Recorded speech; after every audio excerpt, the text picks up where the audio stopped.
नमस्ते। मंचस्थ मेहमान श्री भीमसिंह भाई, वालीगण, भूतपूर्व विद्यार्थी बहनों, प्राचार्य श्री, उपाचार्य श्री, दरेक विभागना अध्यक्षों, अध्यापकों, विद्यार्थी बहनों, सादर प्रणाम। मारे बात करवी छे साइबर फ्रॉड।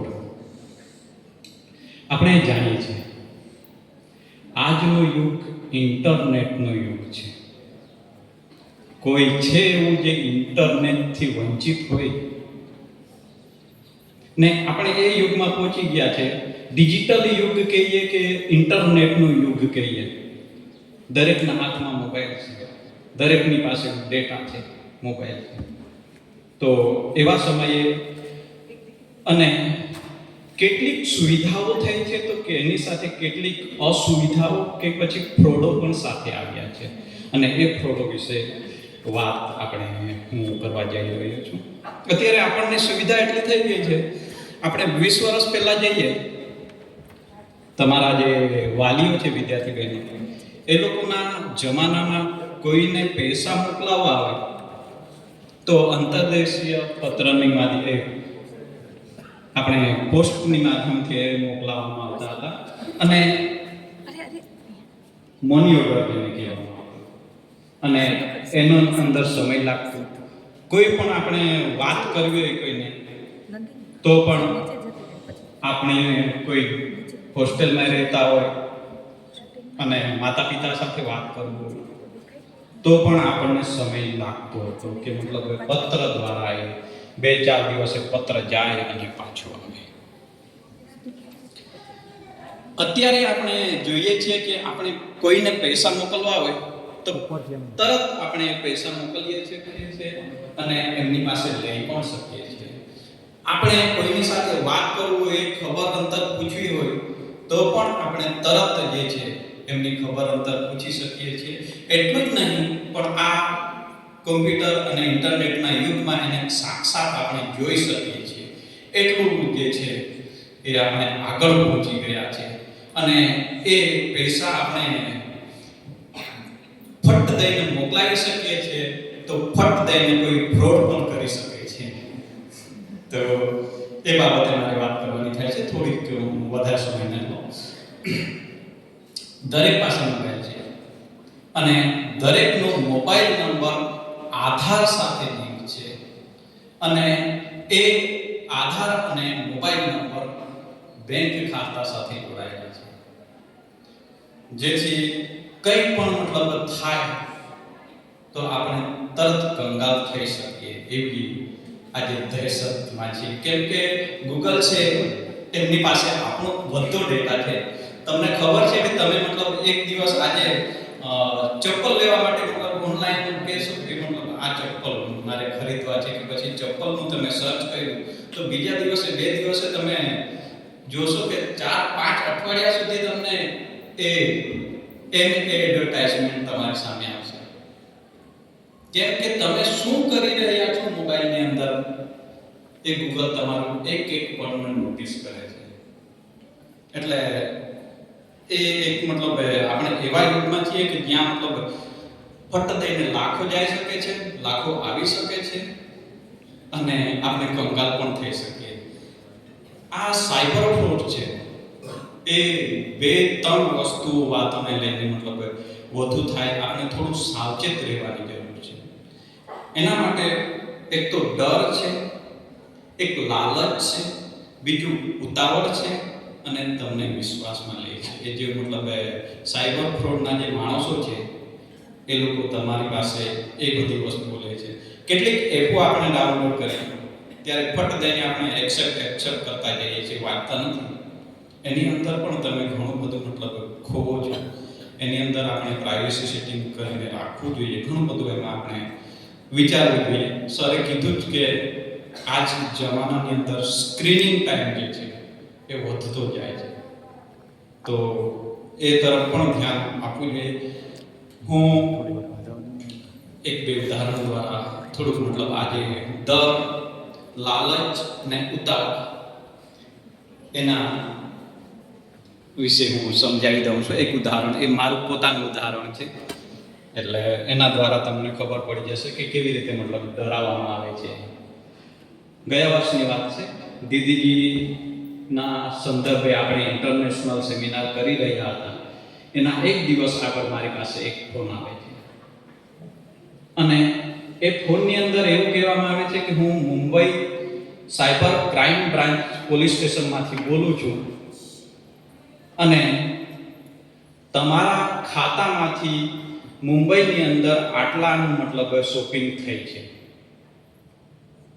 અને એ ફ્રોડ છે. એટલે મને પહેલા શું કરવામાં આવ્યો?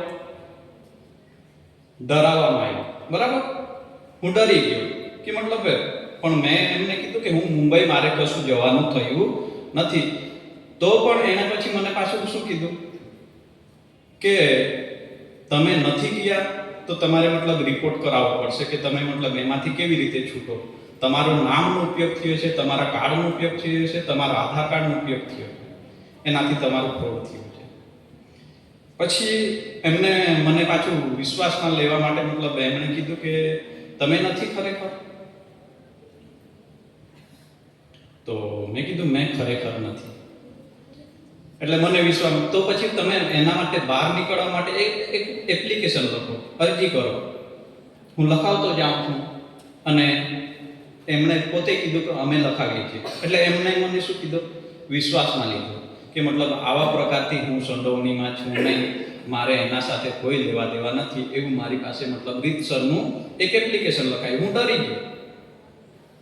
સ્વાભાવિક છે, કોઈ પણ ડરે, અને હું પણ ડર્યો અને એ મેં એપ્લિકેશન લખી નાખી. પછી મારું સરનામું એ લોકોએ લીધું. પછી જ્યારે આધાર નંબર જ્યારે માંગવા માંડ્યા ત્યારે મને લાગ્યું કે આ કંઈક મતલબ વિચિત્ર જગ્યા પર. પાછું એમને મતલબ મને વિડીયો કોલ કરીને બતાવે છે કે પાછળ એમણે પોલીસ સ્ટેશનનું મતલબ સિમ્બોલ વાળું મતલબ રૂમ છે, ત્યાં બેઠા છે. અને હું ડરીને પછી મતલબ આધાર નંબર જ્યારે લેવા માંડ્યા ત્યારે મને લાગ્યું કે આ ખરેખર કંઈક મતલબ ફ્રોડ હોઈ શકે. એટલે મેં વિડીયો કોલ કાપી નાખ્યો. પછી પાછો એમનો કોલ આવે છે તો મને લાગ્યું કે હવે આમાં પડવા જેવું છે નહીં, જે થવાનું હોય તે થઈ જશે. મેં એમને કીધું કે હું પાછો ફોન આવ્યો એટલે મેં 2-3 રિસીવ નહીં કર્યા. એટલે પાછા રીતસરના મને ધમકાવે કે મતલબ ફોન કેમ નથી રિસીવ કરતા, તમે વિડીયો કેમ કાપ્યો. પછી હું એમને કીધું કે હું પહેલાં તમારી પાસે રિપોર્ટ લખાવવા કરતાં લોકલ ક્રાઇમ બ્રાન્ચ અહીંનું છે ત્યાં સંપર્ક કરું છું અને ત્યાંથી પછી તમારી સાથે હું વાત કરીશ. એટલે એમણે તરત પછી ફોન કાપી દીધો. પછી પાછું મારી પાસે 2-3 વાર ફોન આવે છે. તો આવી રીતે કરે છે. લાલચ અને લોભ અને ઉતાવળ એ પણ આપણે જોઈએ છીએ. ડબલ પૈસા કરી દેવા કે તમને મતલબ રમી સર્કલ પર તમે આટલા રૂપિયા જીત્યા છો, બધાને મેસેજ આવ્યો હશે કે મતલબ તમારા ખાતામાં 2000 કે મતલબ 5000 10,000 ટ્રાન્સફર થઈ ગયા છે, તમે આટલા જીતી ગયા છો. તમે તો કંઈ કર્યું નથી, તમે જીતી જાઓ છો અને એમાં પછી આગળ વધો એટલે તમારી સાથે ફ્રોડ થાય છે. એ આપણી લાલચ. બીજું, આપણે ઉતાવળ કરીએ છીએ. આજે ઈ-કોમર્સની વેબસાઇટ છે, એ ઘણી બધી મતલબ સસ્તું આપતી હોય ને 2 મિનિટની અંદર તમને મતલબ કે મતલબ 2 મિનિટની અંદર તમે આનો ઓર્ડર કરી દેશો તો તમને આટલાનું ડિસ્કાઉન્ટ મળી જશે. એટલે આપણે એ આઈપી એડ્રેસ કે એનું જે મતલબ હોય એ જોતા નથી અને એની અંદર આપણે સીધા આગળ વધી જઈએ છીએ. એમાં ફ્લિપકાર્ટની જગ્યા પર FIની જગ્યા પર FE કરેલું હોય એવા ફ્રોડ હોય છે. આપણે જાણીએ છીએ કે પાણીની બોટલ બિસ્લરીની અંદર કેટલા પ્રકારની બિસ્લરી એમાં એક અક્ષરનો ફેર કરીને બનાવવામાં આવ્યું હોય. તો એવા જે ફ્રોડો છે મતલબ આપણે જોતા નથી અને આપણે તરત એના મતલબ ઉતાવળે પગલું ભરીએ છીએ અને એમાં આપણે શું થઈએ છીએ? હલવાઈ જઈએ છીએ. બીજું આપણે કેટલાક એવા બીજું ઉદાહરણ એક કહું તો અત્યારે ફ્રી ફાયર જે ગેમ છે એ ઘણી બધી ચાલે છે. મોસ્ટ પોપ્યુલર ગેમ આપણે વિદ્યાર્થીઓ કે પછી મતલબ યુવા વર્ગની અંદર આપણે જોવા જઈએ તો ફ્રી ફાયર છે. અને એમાં અપડેટેશન આવતું હોય છે કે મતલબ સુરક્ષાના મતલબ સાધનો ખરીદો કે મતલબ બંદૂકો ખરીદો અને એના માટે એમણે મતલબ ચૂકવવાના હોય છે પૈસા આટલા. એટલે એ પૈસા પેલા જીતેલા હોય એમાંથી ચૂકવતા હોય એવું કેટલીક વાર થાય છે, પણ કેટલીક વાર એ પૈસા ખાતામાંથી જતા હોય અને એવા ઉદાહરણો છે કે 50,000 થી 60,000 જે છે એમાં કેટલાક લોકોએ ગુમાવી દીધા છે. તો એ જરૂરી છે કે તમે એવી ઉતાવળમાં કરો, ગમે તે વેબસાઇટ પર ન જાઓ, અને તમારી સાથે ભૂલથી કોઈ ફ્રોડ થઈ ગયો છે તો તમે લોકલ ક્રાઇમ બ્રાન્ચ એટલે કે સાયબર સિક્યુરિટી જે સેલ છે ત્યાં સંપર્ક કરો, અને ત્યાં તમને પહોંચતા મોડું થાય તો તમે 1930 ધ્યાન રાખજો, 1930 હેલ્પલાઇન નંબર છે. એના ઉપર તમે તમારાથી મતલબ 10,000 ટ્રાન્સફર થઈ ગયા છે કે પછી મતલબ 1,000 રૂપિયા પણ ટ્રાન્સફર થઈ ગયા છે, 1 કલાકની અંદર 1930 પર ફોન કરીને તમે જણાવી દેશો તો એ ટ્રાન્ઝેક્શનને રોકી દેવામાં આવશે, એને પાછું લઈ શકાય છે, એને ટ્રેસ કરી શકાય છે.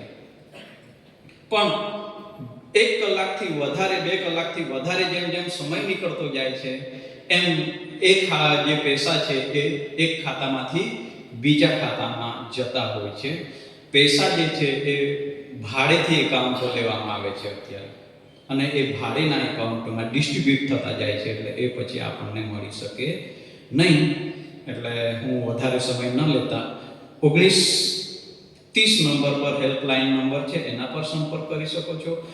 લોકલ પોલીસ સ્ટેશને તમે જઈ શકો છો, અને એક બીજું ઇન્ટરનેટ પર ચક્ષુ પોર્ટલ છે એમાં પણ તમે સંપર્ક કરી શકો છો. ધન્યવાદ, આભાર. મને બોલવા માટે